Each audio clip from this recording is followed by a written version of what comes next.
A polêmica entre os taxistas e a Uber na questão do transporte individual de passageiros é o tema da entrevista do dia com Maria Lídia Flandoli.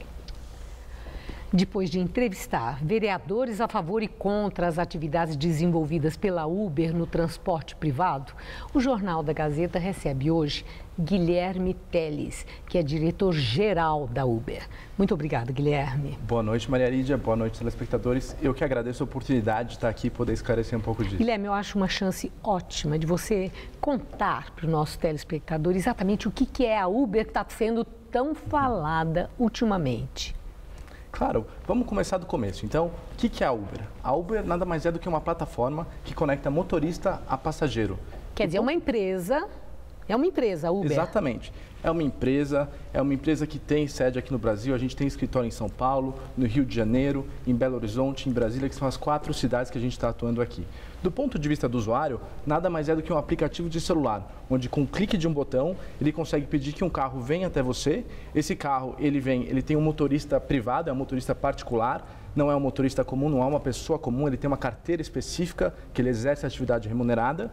Ele vem até você, os carros eles vão de Jetta, Corolla, Ford Fusion, até modelos mais simples, como um EcoSport.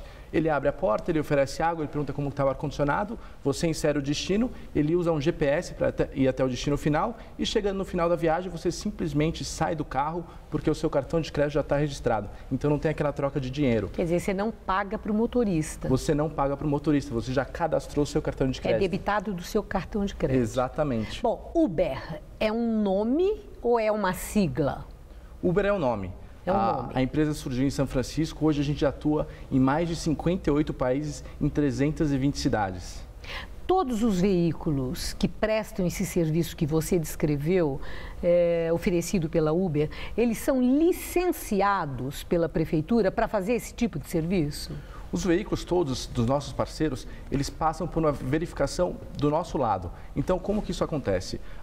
É muito importante diferenciar um pouco o que é Uber e o que é táxi, por exemplo, que é um serviço público. Uber é um transporte privado. Mas ele tem que ter uma licença para poder prestar esse serviço privado? A prefeitura licencia esse carro para esse serviço privado? Porque táxi também é privado, né?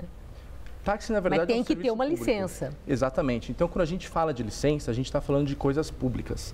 Quando a gente fala de coisas privadas, não existe uma licença. Então, no caso da Uber, para se tornar parceiro da Uber, ele tem que passar por uma verificação completa de antecedentes criminais na esfera federal. Quer dizer, a Uber que faz isso. É a própria Uber que faz essa verificação e uma empresa terceirizada que faz uma verificação completa em todos os estados, na federação inteira de todos os processos em andamento contra o motorista, e a gente só seleciona realmente os melhores motoristas, sempre focado na segurança dos nossos motoristas e dos nossos usuários. Então, a Uber é quem faz a verificação dos carros se estão em ordem para prestar o serviço e também o cadastramento, a seleção dos motoristas, é isso?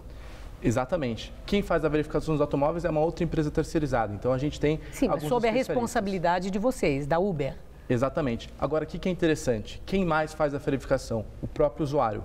Por quê? Porque no final de toda a viagem, o motorista avalia o usuário e o usuário avalia o motorista. Então, você terminou a sua viagem, você saiu de Uber, você dá uma nota. Essa nota vai de 1 até 5 estrelas. Então, o motorista, a cada viagem, ele se esforça para dar o melhor serviço. Os motoristas, eles são empregados, registrados em carteira pela Uber? Os motoristas são nossos parceiros. Então, o que ele tem de vantagem? O que eles fazem? Eles prestam serviço? Eles prestam serviço para o próprio passageiro. Prestadores de serviço? Eles prestam serviço para o passageiro. E eles dão nota para o passageiro como prestador de serviço? Ele emite, sim, um recibo para o próprio passageiro. Então, o motorista, em nome dele, não é em nome da Uber? Em nome do motorista. Já que ele está a Uber paga impostos, paga, por exemplo, o imposto de renda, o ISS, claro INSS, por esse serviço todo prestado, ou é o motorista que presta o serviço que paga? É claro que a Uber paga todos os impostos. É ela que paga todos esses impostos? Os impostos não, os dos motoristas. Ao motorista é o próprio motorista que paga. É o motorista que paga. O que é interessante? Toda a transação é por cartão de crédito, então a transparência é muito maior.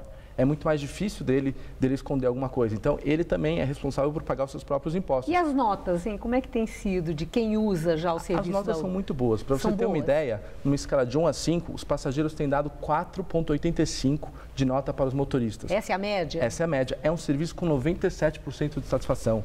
Certo. É Agora, das mas quem notas não mais está altas do satisfeito, mundo. vamos falar de quem não está satisfeito. Quem não está satisfeito, nem vou falar do mundo, porque em muitas cidades do mundo, a Uber tem enfrentado dificuldades muito semelhantes às que estão acontecendo no Brasil. Os taxistas, né, que protestam contra a Uber por entender que há aí uma desigualdade de exigências por parte do poder público para um serviço muito semelhante. E o próprio poder público. Eu fiquei muito impressionada com as críticas que o secretário municipal do transporte fez ao serviço da Uber. Falou que vocês são clandestinos, nossa, até a palavra criminosos apareceu, e pedindo prisão dos motoristas que estivessem trabalhando para vocês, que a PM prendesse. E vários carros foram apreendidos. O que é isso? Acho que a gente tem que falar de algumas coisas. Primeiro, a Uber, como a gente falou, está em mais de 300 cidades. A verdade é que em grande parte dessas cidades já existe uma regulamentação específica. Por quê? Porque a Uber não é ilegal, a Uber é legal. O que falta é uma regulamentação específica. Regulamentação. E nós estamos trabalhando. Quem tem que regulamentar? Quem tem que regulamentar é o Estado. É uma regulamentação que vai ser criada. O governador Geraldo Alckmin ou a prefeitura? Tem diversas variações, mas pode ser pelo município, pode ser pela federação. O que importa aqui é que, imagina o Facebook, por exemplo, quando ele veio para o Brasil em 2004. Não existia uma regulamentação específica para o Facebook, como para tantas outras empresas de internet. Qual foi a solução? Barrar essa inovação? Não. A solução foi trabalhar junto, empresa, sociedade e governo, para que a 6 mãos se criasse uma regulamentação específica. E foi aí que nasceu o Marco Civil. O que a Uber quer é criar uma regulamentação específica, não só para ela, mas para todas as empresas da economia compartilhada que trazem tantos benefícios para a sociedade.